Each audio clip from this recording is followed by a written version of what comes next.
আরে ম্যাডাম আপনার হেলমেট কই? স্যার আমি তো ভুলে হেলমেট বাড়িতে রেখে আছি। আরে ম্যাডাম আপনি এত সুন্দর মানুষ, আর আপনি যদি এইসব ভুল করেন চলবো? এই যে রাস্তাঘাটে চলাফেরা করেন, যদি হঠাৎ করে অ্যাক্সিডেন্ট হন, ব্যথা পান, একটা সমস্যা না? আচ্ছা স্যার, ভুল হয়ে গেছে, এরপর থেকে নিয়ে বের হবো। আরে ম্যাডাম ঠিক আছে, আপনার মতো এত সুন্দর মানুষের দিয়ে একটা ভুল, এগুলা কিছু ভুল না। যাই হোক, এই যে আজকের মতো আমার হেলমেটটা আপনি নিয়ে যান, এরপরের থেকে আর ভুল করেন না, নিয়ে বের হেন। আচ্ছা ম্যাডাম যান।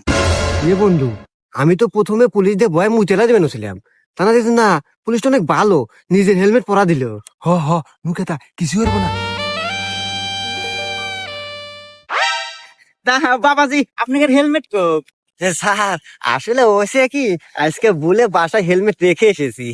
ও আচ্ছা, রেখে আসছো বলে। খাওয়ার কথা তো বলিস না, হ্যাঁ? হেলমেট বাড়িতে রেখে আসছো মানে?